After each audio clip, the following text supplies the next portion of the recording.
Welcome back to my latest straight pool breakout review. Tim here to break it all down for you.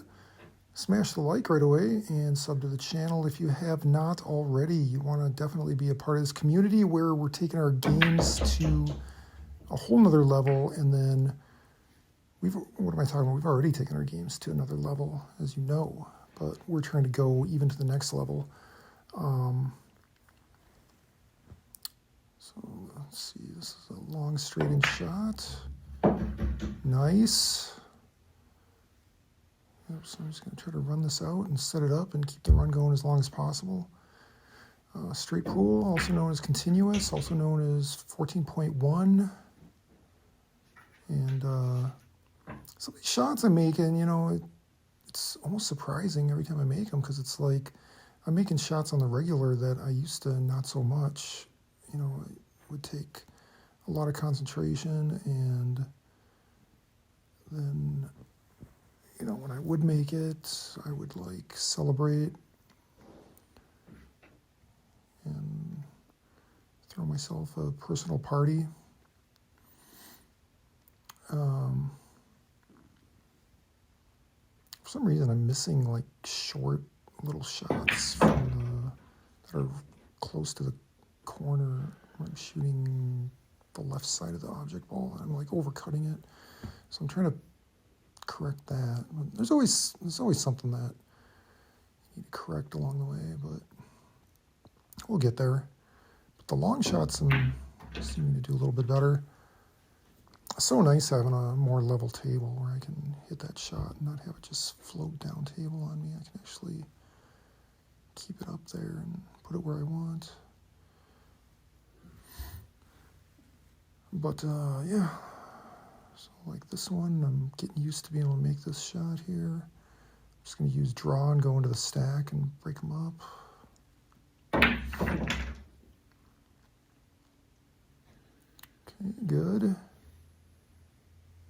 I got the 3-ball.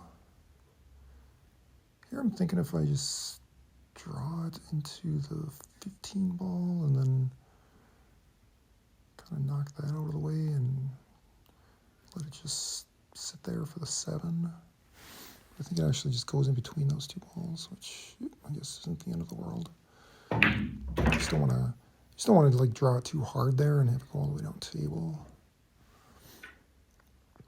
But yeah, as far as making some of these shots more regularly now, you start to see the time you put in starts to pay off. And you start to see why the 10,000 hour thing is a thing.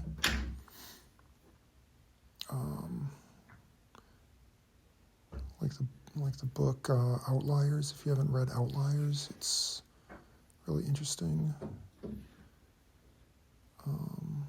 Where they talk about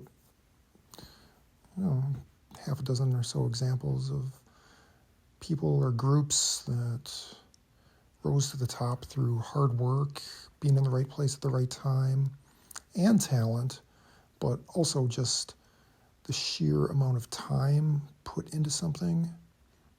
See, like that shot there, it's that's becoming almost routine. So it's kind of nice. Part of it is knowing your aim spot, perfecting the stroke, everything. It's kind of a combination of different things. Here I just want to go forward off the top rail and down for the 2-ball.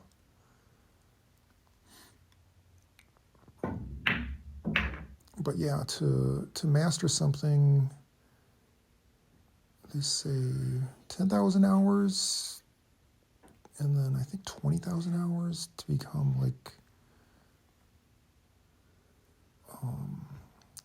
can't remember, Supermaster. I don't know.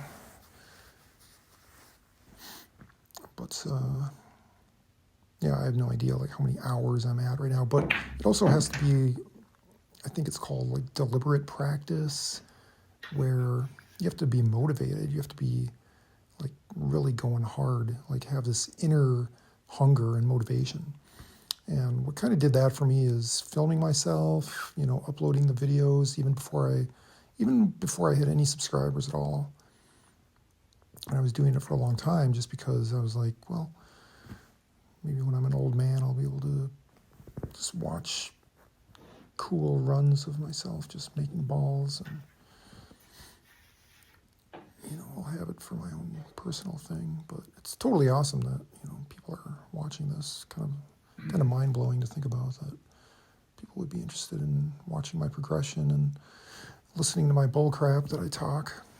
So here, now this one's kind of nice here. This is just a little bit of, look at that, floated out for the, I guess the 15 ball there. That was like nice. And kind of same thing here too.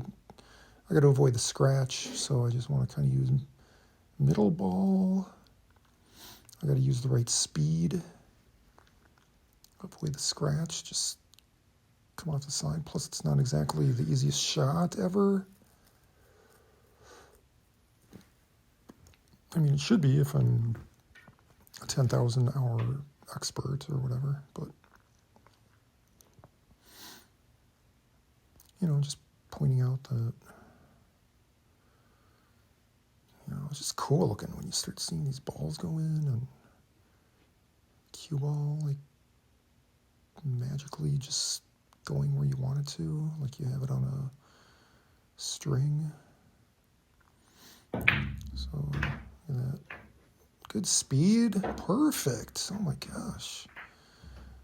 I mean, that's crazy.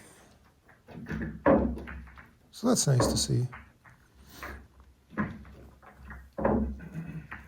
And you got to get to that point enough times to where you start to get a feel for getting that set up too. It's kind of like Daniel Negreanu said about getting to the final table. Someone was complaining that, they've been to the final table several times and they just never win. He's like, well, first of all, if you're having that problem where you're getting to the final table and you're not winning, you need to be getting there more often. Right, so get to the final table more often and you'll win more often. And that's kind of where I'm at here, getting to the final ball. And I can make this with some follow and go into the stack. Yeah, I mean, the break ball wasn't in the perfect spot. And here it's like, I don't have a shot. I mean, that 3 ball is like so close. If I was just like a millimeter over, I would have a shot on the 3. It might even go. I don't think so though. The 6 ball is blocking it. I just want to see, like, no way. No, I don't think so. Doesn't go. I wish it did, because it was such a nice run and such a nice setup and breakout that it would be lovely to keep this going and see where it goes. So unfortunately, I have to try to shoot the 15 ball. And yeah, suffice it to say, I do not make this shot, but yeah, it was a nice run, I got a nice setup. I just happened to not get a shot off the break.